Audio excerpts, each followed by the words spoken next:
আসসালামু আলাইকুম ওয়া রাহমাতুল্লাহি ওয়া বারাকাতুহু। আল্লাহুম্মা সাল্লি আলা মুহাম্মাদ ওয়া আলা আলি মুহাম্মাদ কামা সাল্লাইতা আলা ইব্রাহিম ওয়া আলা আলি ইব্রাহিম ইন্নাকা হামিদুম মাজিদ। আল্লাহুম্মা বারিক আলা মুহাম্মাদ ওয়া আলা আলি মুহাম্মাদ কামা বারাকতা আলা ইব্রাহিম ওয়া আলা আলি ইব্রাহিম ইন্নাকা হামিদুম মাজিদ। আউযু বিল্লাহি মিনাশ শাইতানির রাজীম। বিসমিল্লাহির রহমানির রহিম।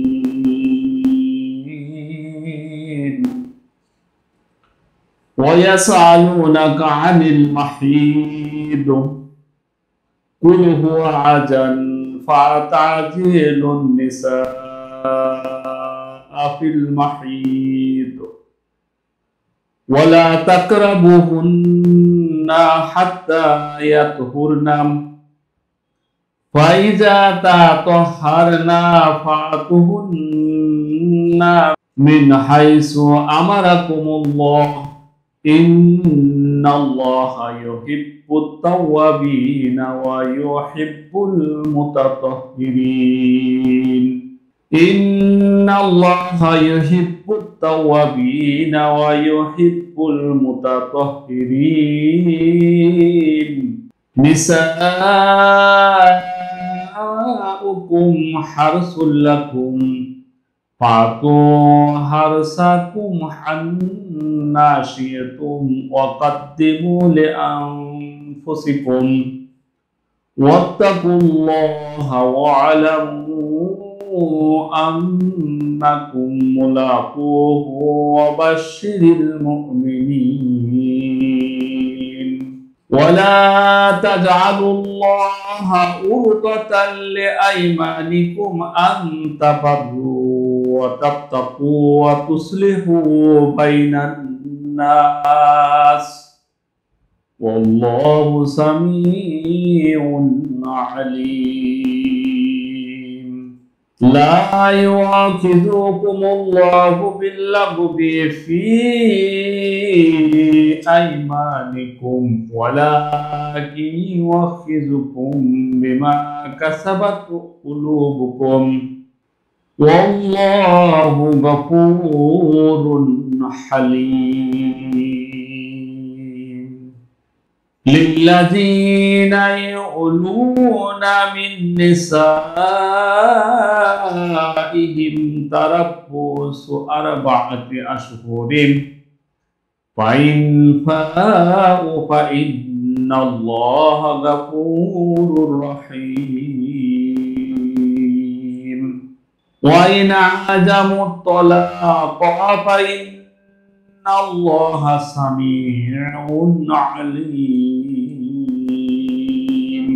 المطلقات يتربصن بأنفسهن 3 قروء ولا يحل لهن أن يكتمن ما خلق الله في أرحامهن إن كن يؤمن بالله واليوم الآخر وبيولاتهن أحق بردهن في ذلك إن أرادوا إصلاحا ولهن مثل الذي عليهن بالمعروف وللرجال عليهن درجة والله عزيز حكيم. আলহামদুলিল্লাহ আমানতু বিল্লাহ। সমস্ত প্রশংসা মহান রব্বুল আলামিনের জন্য, যিনি আমাদেরকে সূরা আল বাকারার 28তম রুকুর আয়াতসমূহ পড়ার জন্য তৌফিক দান করেছেন। সেই জন্য মহান রব্বুল আলামিনের দরবারে শুকরিয়া জ্ঞাপন করছি, আলহামদুলিল্লাহ। অত 28 রুকুর আয়াতসমূহের সাধারণ অর্থ হচ্ছে, তারা আপনাকে ঋতুস্রাব সম্পর্কে জিজ্ঞাসা করে, আপনি বলুন এটা অশুচি, অতএব তোমরা ঋতুস্রাব অবস্থায় স্ত্রী থেকে দূরে থেকো এবং যতক্ষণ না তারা পবিত্র হবে তাদের নিকটবর্তী হইও না। অতএব যখন তারা ভালোভাবে পবিত্র পরিচ্ছন্ন হবে তখন তাদের নিকট ঠিক সেভাবে গমন করবে যেভাবে আল্লাহ রাব্বুল আলামিন তোমাদেরকে নির্দেশ দিয়েছেন। নিশ্চয় আল্লাহ তওবাকারীদের ভালোবাসেন ও পবিত্র পরিচ্ছন্ন ব্যক্তিদের ভালোবাসেন। তোমাদের স্ত্রীরা তোমাদের শস্য ক্ষেত্র, অতএব তোমরা যেভাবে চাও তোমাদের শস্য ক্ষেত্রে গমন করো, তবে নিজেদের জন্য অগ্রে কিছু প্রেরণ করো, আর আল্লাহকে ভয় করো, আর জেনে রেখো অবশ্যই তোমাদেরকে আল্লাহর সাথে সাক্ষাৎ করতেই হবে, আর মুমিনদেরকে সুসংবাদ দাও। আর তোমরা বানিও না আল্লাহকে লক্ষ্যবস্তু তোমাদের কসমের জন্য যে তোমরা সৎ কাজ করবে, তাকওয়া অবলম্বন করবে এবং মানুষের মধ্যে মীমাংসা করে দিবে। আর আল্লাহ সর্বশ্রোতা সর্বজ্ঞ। আল্লাহ তোমাদের নিরর্থক শপথের জন্য তোমাদেরকে পাকড়াও করবেন না, কিন্তু তোমাদের মন যার প্রতিজ্ঞা করেছে তার জন্য তোমাদেরকে পাকড়াও করবেন। আর আল্লাহ অতীব ক্ষমাশীল ও পরম ধৈর্যশীল। যারা শপথ করে তাদের স্ত্রীদের সম্পর্কে মেলামেশা করবে না বলে তারা অপেক্ষা করবে 4 মাস, অতঃপর তারা যদি আপোষ করে নেয় তবে অবশ্যই আল্লাহ অতীব ক্ষমাশীল পরম দয়ালু। আর যদি তারা তালাকের সিদ্ধান্ত নেয় তবে নিশ্চয় আল্লাহ সর্বশ্রোতা সর্বজ্ঞ। আর তালাকপ্রাপ্তা নারীরা নিজেদেরকে 3 হায়েজ পর্যন্ত অপেক্ষায় রাখবে, আর তাদের জন্য বৈধ নয় গোপন রাখা যা আল্লাহ তাদের জরায়ুতে সৃষ্টি করেছেন, যদি তারা ঈমান এনে থাকে আল্লাহ এবং আখিরাত দিবসের উপর। আর তাদের স্বামীরা এ ব্যাপারে তাদেরকে ফিরিয়ে নেওয়ার অধিকার হকদার, যদি তারা ইচ্ছে করে আপোষ মীমাংসা। আর স্ত্রীদের তেমনি ন্যায়সঙ্গত অধিকার আছে যেমন রয়েছে স্ত্রীদের উপর পুরুষের, আর পুরুষদের রয়েছে তাদের নারীদের উপর এ বিশেষ মর্যাদা। আল্লাহ পরাক্রমশালী সুবিজ্ঞ। আলহামদুলিল্লাহ, আমরা অত্র রুকুর আয়াতসমূহের সাধারণ অর্থ শুনলাম। ইহার কতগুলো শাব্দিক অর্থের ব্যাখ্যা বিশ্লেষণ করব ইনশাআল্লাহ। প্রথমেই ওয়াসআলুনাকা আনিল মাহিদ কুল হুয়া আযান ফাতাজিলুন নিসা ফিল মাহিদ।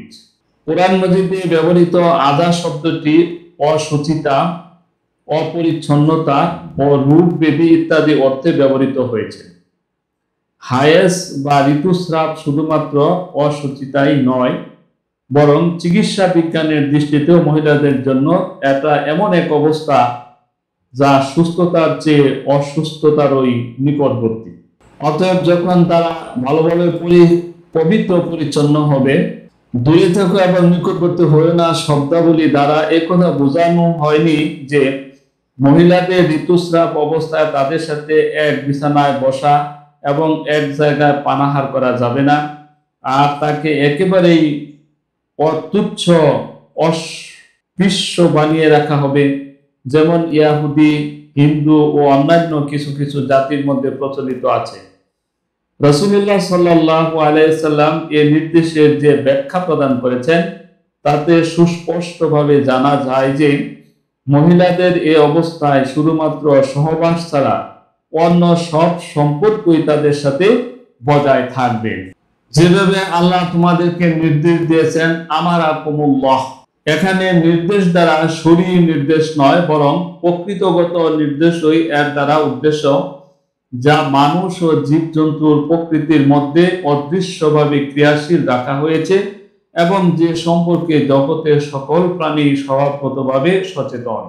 তোমাদের স্ত্রীরা তোমাদের শস্য ক্ষেত্র, নিসাউকুম হারসুল লাকুম, অর্থাৎ আল্লাহ প্রদত্ত প্রকৃতি নারীকে শুধুমাত্র পুরুষের বিচরণ ক্ষেত্রেই করেনি, বরং এই দুই প্রজাতির মধ্যে কৃষক ও শস্য ক্ষেতের মধ্যকার সম্পর্কে ন্যায় সম্পর্ক বিদ্যমান।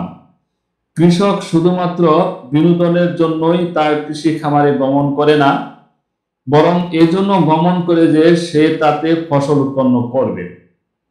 মানব বংশের কৃষককে তার শস্য খেতে এজন্যই যেতে হবে যে সে তা থেকে মানব বংশরূপ ফসল উৎপন্ন করবে। আল্লাহর শরীয়তে এ ব্যাপারে বক্তব্য নেই যে মানব বংশধারার এক কৃষক তার জমি কিভাবে চাষ করবে। অবশ্য শরীয়তের দাবি হলো তাকে জমিতে যেতে হবে এবং সে তার স্বাভাবিক চাহিদা পূরণ করবে। অকাদ্দিমলে আনফুসিকুম, তবে নিজেদের জন্য অগ্রে কিছু প্রেরণ করো। এখানে ব্যাপক অর্থবোধক শব্দ ব্যবহৃত হয়েছে। এর দুটো অর্থ হতে পারে এবং দুটোরই সমান গুরুত্ব রয়েছে। এক, তোমাদের বংশধারাকে প্রবহমান রেখে দেওয়ার চেষ্টা করো, যাতে তোমাদের দুনিয়া ছেড়ে যাওয়ার সময় তোমাদের স্থলে তোমাদের কাজের দায়িত্ব গ্রহণ করার মতো লোক তৈরি হয়। দুই, আগত বংশধর যাদেরকে তোমরা তোমাদের স্থান ছেড়ে দিয়ে দুনিয়া থেকে বিদায় নিবে, তাদেরকে দ্বীন, ঈমান, চরিত্র ও নীতি নৈতিকতা ও অন্যান্য মানবিক গুণাবলীতে ভূষিত করে যাওয়ার চেষ্টা করো। পরবর্তী বাক্যে সতর্ক করে দেওয়া হয়েছে যে যদি তোমরা এই দুটো দায়িত্ব পালনে ইচ্ছাকৃতভাবে গড়িমসি বা ভুল করো, তাহলে তোমাদেরকে আল্লাহর নিকট জবাবদিহি করতে হবে।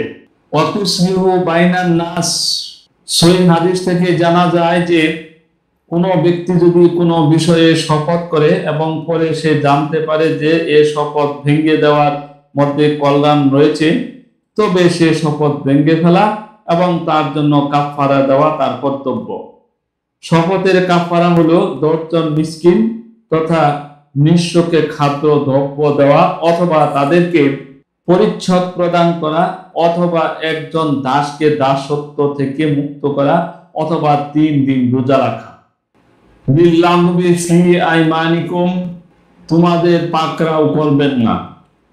নিরর্থক শপথের জন্য তোমাদেরকে পাকড়াও করবেন না। অর্থাৎ কোন লোক তার স্ত্রীর সাথে মেলামেশা সহবাস করবে না বলে শপথ করলে এটাকে শরীয়তের পরিভাষায় ইলা বলে। এটাও তালাক দেওয়ার একটা পদ্ধতি। স্বামী স্ত্রীর মধ্যকার সম্পর্ক সবসময় মধুর থাকবে এটা বাস্তব নয়। বিভিন্ন সময়ে সম্পর্ক ভেঙে যাওয়ার মতো অনেক কারণের সৃষ্টি হয়ে যায়। শরীয়ত এটা চায় না যে উভয়ে আইনগতভাবে দাম্পত্য বাঁধনে আটকে থাকুক, কিন্তু বাস্তবে তারা এমনভাবে আলাদা থাকুক যেন তাদের মধ্যে স্বামী স্ত্রীর কোনো সম্পর্ক নেই। এ ধরনের ভঙ্গুর পরিস্থিতিতে আল্লাহ রাব্বুল আলামিন 4 মাসের একটা নির্দিষ্ট মেয়াদ স্থির করে দিয়েছেন যে এই সময়ের মধ্যে হয়তো তারা তাদের দাম্পত্য সম্পর্ক পুনঃস্থাপন করে নিবে, নচেত এ সম্পর্ক ছিন্ন করে দিবে। অতঃপর উভয়ে স্বাধীনভাবে নিজ পছন্দ অনুসারে বিয়ে করবে। আলোচনাতে যেহেতু শপথ করা শব্দ উল্লেখিত হয়েছে, সেজন্য হানাফি ও শাফিঈ ফিকহবিদগণ এই আয়াতের অর্থ গ্রহণ করেছেন যেখানে স্বামী তার স্ত্রীর সাথে দাম্পত্য সম্পর্ক না রাখার লক্ষ্যে সহবাস না করার শপথ করে, শুধুমাত্র সেখানেই এ বিধান কার্যকর হবে। মালিকি ফিকহবিদগণের মতানুসারে শপথ করুক বা না করুক, উভয় অবস্থায় দাম্পত্য সম্পর্ক পরিত্যাগ করলে এই 4 মাস সময় নির্ধারিত করা হয়েছে। ইমাম আহমদ এর একটি মত এর সমর্থন রয়েছে। ফাইনাল্লাহা সামিউন আলিম গাফুরুর রহিম, অতি ক্ষমাশীল ও পরম দয়ালু। কোন কোন ফিকহবিদ এই অর্থ গ্রহণ করেছেন যে যদি সে এই 4 মাস সময়ের মধ্যে নিজের শপথ ভেঙে ফেলে এবং পুনরায় দাম্পত্য সম্পর্ক স্থাপন করে, তাহলে তাকে শপথ ভঙ্গের কাফারা দিতে হবে না, আল্লাহ তাকে এমনিতেই ক্ষমা করে দিবেন। তবে অধিকাংশ ফিকহবিদদের মত এই যে তাকে শপথ ভঙ্গের কাফারা অবশ্যই দিতে হবে। গাফুরুর রহিমের অর্থ এই নয় যে তার উপর ধার্য কাফারা মাফ করে দেওয়া হয়েছে, বরং এর অর্থ হলো আল্লাহ তোমার কাফারা গ্রহণ করে নেবেন এবং সম্পর্ক পরিত্যাগ করাকালীন তোমরা একে অপরের উপর যে বাড়াবাড়ি করেছো তা ক্ষমা করে দিবেন। হযরত উসমান রাদিয়াল্লাহু তাআলা আনহু, হযরত আব্দুল্লাহ ইবনে মাসউদ রাদিয়াল্লাহু তাআলা আনহু, হযরত যায়েদ ইবনে সাবিত রাদিয়াল্লাহু তাআলা আনহু এর মতে শপথ ভঙ্গ করা ও সম্পর্ক পুনঃস্থাপন করার সুযোগ উল্লেখিত 4 মাসের মধ্যেই সীমাবদ্ধ। এ মেয়াদ শেষ হয়ে যাওয়া এই কথারই প্রমাণ বহন করে যে স্বামী তালাক দেওয়ার সিদ্ধান্ত নিয়েছে। অতএব মেয়াদ শেষ হয়ে যাওয়ার সঙ্গে সঙ্গেই তালাক পতিত হয়ে যাবে এবং এতে এক তালাক বাইন পতিত হবে। অর্থাৎ ইদ্যত চলাকালে স্বামীর স্ত্রীকে গ্রহণ করার অধিকার থাকবে না। অবশ্য তারা উভয় যদি চায় তাহলে বিবাহ নবায়ন করে নিতে পারবে। হানাফি ফিকাহবিদগণ অবশ্য এ মত গ্রহণ করে নিয়েছেন। সাঈদ ইবনে মুসাইব, মাখুল ও জুহরি প্রমুখ ফিকাহবিদগণের মতে 4 মাস অতীত হওয়ার পর আপনা আপনি তালাক পতিত হয়ে যাবে। তবে এটা রিজয়ী তথা প্রত্যাহারযোগ্য তালাক হবে, তালাকে বাইন হবে না। হযরত আয়েশা সিদ্দিকা রাদিয়াল্লাহু তাআলা আনহা, হযরত আবু দারদা রাদিয়াল্লাহু তাআলা আনহু এবং অধিকাংশ মদিনাবাসী ফিকহাবিদদের মতে 4 মাস অতীত হয়ে যাওয়া বিষয়টি আদালতে পেশ করা হবে। আর বিচারক স্বামীকে নির্দেশ দিবেন যে স্ত্রীকে গ্রহণ করো, নাও নচেত তালাক দাও। ইমাম মালিক রাহমাতুল্লাহ আলাইহি ও ইমাম শাফি রাহমাতুল্লাহ আলাইহির মত গ্রহণ করেছেন। ফা ইন্নাল্লাহা সামিউন আলিম, নিশ্চয় আল্লাহ সর্বশ্রোতা সর্বজ্ঞ। অর্থাৎ তুমি যদি তোমার স্ত্রীকে অন্যায়ভাবে তালাক দিয়ে থাকো তাহলে আল্লাহ থেকে নির্ভয় হও না, তিনি তোমার বাড়াবাড়ি সম্পর্কে বেখবর নন। ইন আরাদু ইসলাহান, এ হুকুম শুধুমাত্র সে অবস্থার সাথে সম্পৃক্ত যখন স্বামী তার স্ত্রীকে 1 অথবা 2 তালাক দিয়ে থাকে। এই অবস্থা ইদ্যত কালের মধ্যে স্বামী তার স্ত্রীকে নির্বিঘ্নে দাম্পত্য বন্ধনে ফিরিয়ে নিতে পারে। 3 তালাক প্রদত্ত হলে স্বামীর জন্য তালাক প্রত্যাহার করে নেওয়ার কোনো সুযোগ থাকে না। অত্র আয়াতসমূহ থেকে আমরা যা শিখতে পারি তা হচ্ছে: 1. তালাকপ্রাপ্তা নারীর ইদ্যত কাল 3 হায়েস। 2. রিজয়ী অথবা 1 বা 2 বাইন তালাকের ইদ্যতকালীন সময়ের মধ্যে স্বামী ইচ্ছা করলে তার স্ত্রীকে ফিরিয়ে নিতে পারবে। 3. স্ত্রীর উপর স্বামীর যেরূপ অধিকার রয়েছে স্বামীর উপরও স্ত্রীর অনুরূপ অধিকার রয়েছে। নারী ও পুরুষের একের উপর অন্যের অধিকার ও কর্তব্য সমান হওয়া সত্ত্বেও আল্লাহ রাব্বুল আলামিন পুরুষকে নারীর উপর 1 স্তর মর্যাদা বেশি প্রদান করেছেন। তাই পুরুষকে সতর্কতা ও ধৈর্যের সাথে কাজ করতে হবে। 5 নম্বর শিক্ষা: স্ত্রী লোকের পক্ষ থেকে কর্তব্য পালনে যদি কিছুটা ত্রুটি বিচ্যুতি হয়েও যায় তাহলে পুরুষকে তা সহ্য করে নিতে হবে এবং স্ত্রী লোকের প্রতি কর্তব্য পালনে মোটেই অবহেলা করবে না। মহান রব্বুল আলামিন আমাদেরকে অত্র আয়াতের যে সমস্ত শিক্ষা আমরা পেলাম তা আমাদের ব্যক্তিগত জীবন, পারিবারিক জীবন এবং দেশের রাষ্ট্রীয় জীবন ও আন্তর্জাতিক অঙ্গনে এই আইনগুলো পালন করার জন্য তৌফিক দান করুন। ওয়া আখিরি দাওয়ানা আলহামদুলিল্লাহি রাব্বিল আলামিন। আসসালামু আলাইকুম ওয়া রাহমাতুল্লাহি ওয়া বারাকাতুহু।